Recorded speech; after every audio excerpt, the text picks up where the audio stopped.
What's good? It's your boy Fanon. Going to drop another video today, man. I've been doing boxing all day, man. And right when I was about to wrap up the day, see if I could watch maybe a little Game of Thrones or something like that, catch up on that season.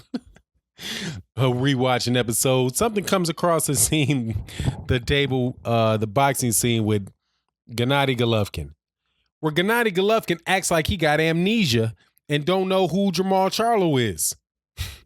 I'm sitting there reading this like, let me see what Gennady Golovkin has to say. You know, I am not a big fan of Gennady Golovkin at all.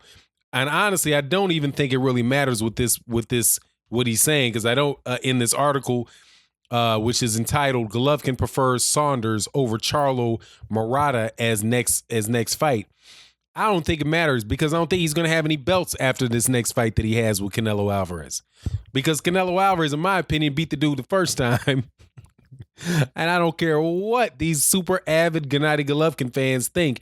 That was a close fight, and I saw it for Canelo Alvarez. It was not some blowout. But if he does have his belts, which he will not have, man, all right? Unless they call it another draw, he ain't getting it. He knows doggone well who Jermall Charlo is. But let me give you his quote and talk about this guy, Gennady Golovkin, which is just, man, this dude is, man, he's falling off in my eyes. He was never tremendously high in my eyes anyway, because I always thought, you know, he's somebody who built a reputation off nobody wanting to fight him.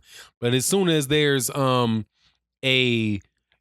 his last several fights, you know, Canelo is a good fight. He was a lineal middle and still is the lineal middleweight champion. But he's a guy that came up in weight from 154. He fought Kell Brook, who was a 147-pounder. He got basically what I thought could have been a draw or a loss against Daniel Jacobs. And then he completely cherry picks with Vanis Martirosyan. But listen to what this guy said, man. Okay, during an emotional negotiations between Golovkin and Canelo, at one point in their discussions fell apart, and GGG reached an agreement to face Saunders on August 25th in Los Angeles. However, Golovkin and Canelo would eventually come to terms and finalize their contract for the rematch. Should he beat Canelo, there are several options on the table: WBC mandatory challenger Jermall Charlo, WBA regular champion Ryota Murata, and Billy Joe Saunders. Who would I prefer to face next? I think that is more of a question for my promoter. I have a lot of demands. I don't know what that means. I think the WBC has a challenger. I think the WBA has Murata. At this point, probably Saunders. Why not? I want all my belts. My goal is all my belts. If his goal, first of all, let's jump over this. I think the WBC has a challenger. You know perfectly well the WBC has a challenger. And the WBC has a challenger that you are not going to want to get in the ring with, because that challenger is, in my opinion, better than Daniel Jacobs. And if Daniel Jacobs can give you that hard a time at this stage in your career, Jermall Charlo will give you all the trouble that you want. But your belt, you lost your belt because you took Vanis Martirosyan instead of Derevyanchenko. If your thing was that you wanted all the belts, then why wouldn't you face Sergey Derevyanchenko? Because then you'd have all your belts, and then you could go and face Billy Joe Saunders. In an article earlier today, Billy Joe Saunders, I read, said that he would be okay to moving up in 100 to 168 pounds and facing James DeGale there, and maybe getting with Carl Froch, because they can make some good money in the UK with that little round robin type of situation.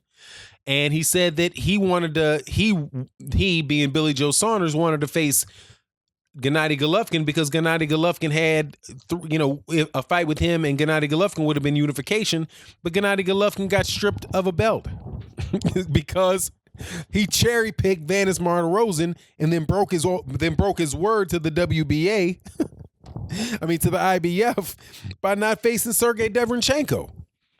Now, Sergey Derevyanchenko is has been ordered to have a bout with Daniel Jacobs. So that's going to happen. I'm not sure what the date of that bout's going to be, but if Daniel Jacobs gets his hands on the IBF, I guarantee you, Gennady Golovkin would want. I don't know. Gennady Golovkin going to retire. He might. I could see him giving a rematch to Daniel Jacobs. I'm quite sure he would prefer to fight Billy Joe Saunders because Billy Joe Saunders ain't going to hurt him. Like Sergey Derevyanchenko, which is funny because I listened to Demetrius Andrade on my man Cornerman Radio's on the interview that Demetrius Andrade did on the Cornerman Radio's channel. Definitely go check out my man the Cornerman Radio on YouTube. That guy does a lot of really great interviews, and he's one of the guys in boxing that when he gets an interview, he asks guys questions that could be considered uncomfortable, and he does it consistently. So anyway, in talking to Demetrius Andrade mentioned the situation with Daniel Jacobs and Derevyanchenko as it being a situation where he knows that Andre Rozier is going to train Daniel Jacobs because Daniel Jacobs and he are like blood. They've been together since they were like 12 years old, and Andre Rozier doesn't have that type of relationship with Derevyanchenko. But in talking about the style of boxer that he thought Derevyanchenko was, he said that he thought he was kind of like a David Lemieux, right? Where he's just kind of a straightforward guy, comes straightforward. He's only going to do one thing. He's not really going to mix up a lot of stuff. He's just pretty much coming straightforward.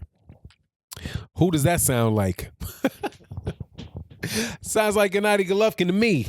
Sounds like a Gennady Golovkin to me. Pretty much a one-dimensional. I mean, I guess it might be too harsh to call Gennady Golovkin one-dimensional. Maybe 1.5 dimensional. But regardless, he's a come-forward fighter. I've never seen Gennady Golovkin fight on his back foot. But Gennady Golovkin is pretty good at cutting off the ring. I thought he was better at cutting off the ring than obviously he is, because I thought that he might have a chance to cut off the ring with Canelo Alvarez. But Canelo Alvarez showed that even with his Canelo Alvarez's movement is primarily upper body movement, and his ability to evade punches has to do a lot with his head movement and his turning his shoulder, kind of rolling with the punches. But even he was able to. Gennady Golovkin wasn't able to cut the ring off on Canelo Alvarez, but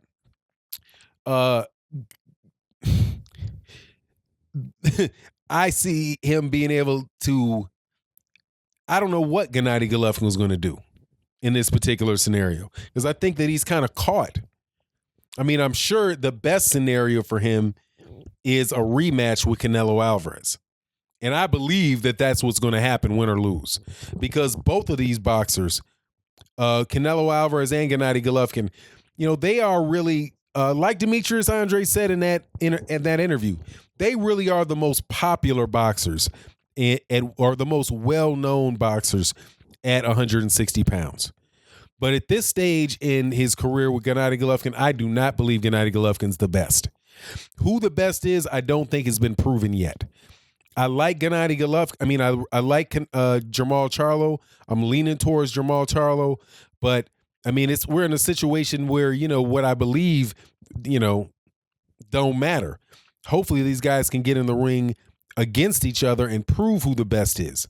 But as far as Gennady Golovkin, there's several guys that can beat Gennady Golovkin at middleweight. Daniel Jacobs can beat him.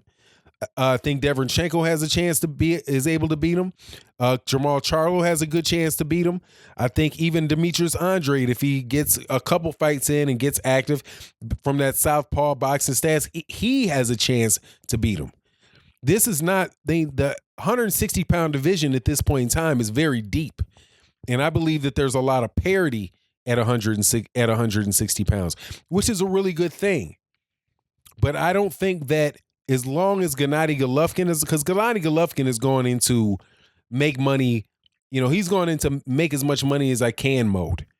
You know what I mean? And I don't blame him. I don't blame him from doing it. I mean, like Oscar De Los Hoyos said, he had a chance. He could go make $1 million in face Sergey Deverenchenko, or he could go over to this 60. What did it wind up being? Shoot, I don't know. It wasn't quite 50-50, but he got a good percentage deal on this bout with Canelo Alvarez.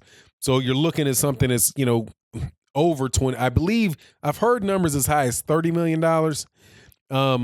But hey man, that's a whole career of $1 million fights, So I can understand him doing that.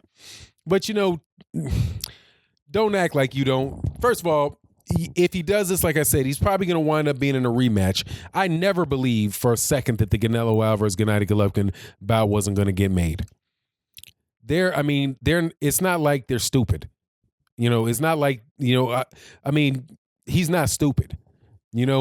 Nobody is going to turn down, $30 million less than they could, they're not going to walk away and make $30 million less in a fight than than what was offered to them. Oh, I'm sorry. That's not true. Anthony Joshua did that. But, Anthony Joshua is stupid. I'm talking about ain't nobody that's not stupid or has the ability to make that decision going to leave $30 million on the table. And Gennady Golovkin wasn't about to do that. So anyway, man, it is what it is. I'm certainly hoping that these fights can be made at 160 pounds. It is a very, very good division. I mean, with Canelo Alvarez, Gennady Golovkin, Billy Joe Saunders, Jermall Charlo, Daniel Jacobs, Sergey Deverenchenko, and Demetrius Andrade. Man, God, dog, that's a 7 deep. That's 7 deep at the top, man. That's 7 deep at the top at 160 pounds, man. That is a heck of a roster of boxers. They could really make some great fights if they were in a situation where they would do it. Now, Canelo Alvarez, I say this all the time, man. I gotta always give it. I'm a Canelo Alvarez fan. I like Canelo Alvarez. I do believe he popped dirty on them. And I do highly suspect that, since he got busted with that computerol, I acknowledge, or I'll put it that way, I'll acknowledge that could have been the case for him before that as well. Just because it's one of my guys doesn't mean I'm going to turn a blind eye to what is there's a reasonable chance is reality. So anyway, it is what it is. Jermall Charlo should be getting a little bit more respect from Gennady Golovkin, but I think Gennady Golovkin don't want to mention his name because it's a firestorm if he lets the word Jermall Charlo out his mouth, because there's a whole now of the up and coming middleweights, the guy with the most buzz behind his name is clearly Jermall Charlo. And the thing with Jermall Charlo is, I don't know how long Jermall Charlo is going to be able to stay even at 160, because Jermall Charlo's a big boy.